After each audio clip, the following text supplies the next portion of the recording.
Action ஹீரோக்கள் மாதிரி action சீனில் கூட அழகா தெரிவார். இவர் அதிர்ந்து பேசாதவர். ஆனால் இந்த அழகான பெண்களிடம் எப்படி இவர் முத்தமழை பொழிந்து ஓமை கடவுளே என்று சொல்லும் அளவிற்கு மன்மத லீலையில் முத்த காட்சிகளில் பரவசம் அடைந்த சில நேரங்களில் சில மனிதர்கள் இவரும் நடித்த படம்தான். தமிழ், தெலுங்கு, மலையாளம் என்று பேசப்படும் நடிகராக வலம் வரும் அசோக் செல்வன் மன்மத லீலை கதை நாயகன் இப்போது உங்களிடம் பேசுவார்.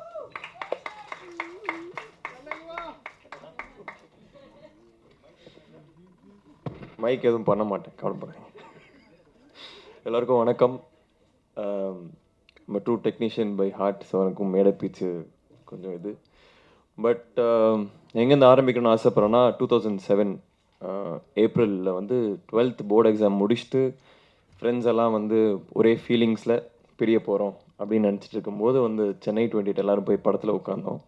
அது வந்து ஒரு மெமரபுளான ஒரு எக்ஸ்பீரியன்ஸாக இருந்தது. ஏன்னா நிறையா சிரித்தோம், அதே மாதிரி நிறைய அழுதோம் படம் பார்த்துட்டு, ஃப்ரெண்ட்ஷிப் பற்றி பேசுறதுனால. ஸோ அந்த டைம்லேருந்து எனக்கு வெங்கட் பிரபு நான் வந்து he is an emotion to me. அவர் டைரக்டர், இதெல்லாம் தாண்டி is an emotion to me. Always loved all his films. So இது வந்து எனக்கு வந்து ஒரு ட்ரீம் கம் ட்ரூ மொமெண்ட் தான். வெங்கட் பிரபு சார் படத்தில் நான் இருக்கிறது வந்து எனக்கு மிகப்பெரிய விஷயம். And I like to thank you for that. ஏன்னா அவர் வந்து மீட் பண்ணும்போது ஃபஸ்ட்டு லாக்டவுன் முடிஞ்சிருந்தது. டேய் ஒரு எக்ஸ்பீரிமெண்ட்லாம் ஒன்று பண்ணலாம்டா, ஐ அப் ஃபார் இட் அப்படின்னாரு. ஸோ ஐம் கிளாட் அது நடந்ததுங்கிறது தான். Shooting experience was wonderful. என்ன வெங்கட் பிரபு குவிக்கி மாதிரி சீக்கிரம் ஃபிலிம் முடிச்சதுனால கொஞ்ச நாள் தான் ஷூட் பண்ணோம். அதுக்கு நடுவில் எனக்கு கொரோனாலாம் வந்தது.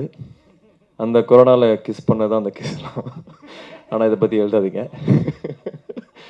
ஸோ கொரோனாவில் கிஸ் இருந்தாலுமே nothing happen to the heroine.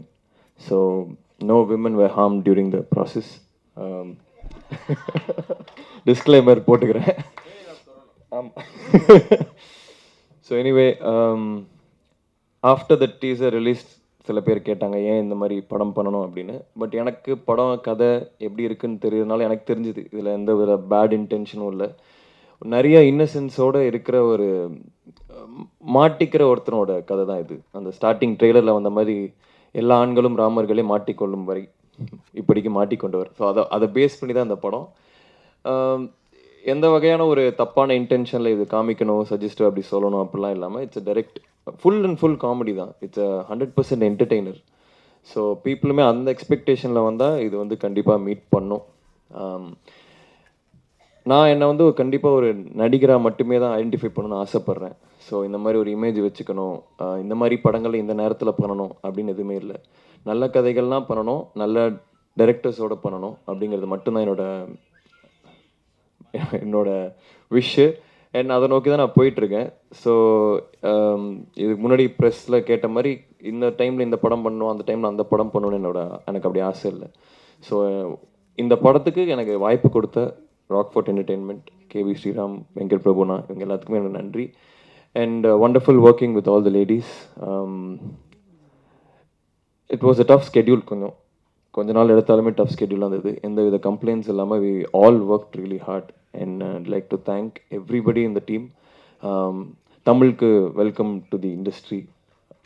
சூப்பராக he's done his job. And அதே மாதிரி மணி ரைட்டர், இந்த டைமில் இந்த ரெஸ்ட்ரிக்ஷன்ஸோட ஒரு படம் பண்ணோம் அப்படிங்கிறதுல வந்து இவ்வளோ அழகான ஒரு கதை எழுதுனதுக்கு மணிக்கு thank you. And thanks to Aishwarya for coordinating the whole thing. And சிறப்பு விருந்தராக வந்திருக்கும் நித்தின் அண்ணா, சக்தி சரவணன் சார், பாலாஜினா எல்லாருக்குமே தேங்க்ஸ் அலாட்.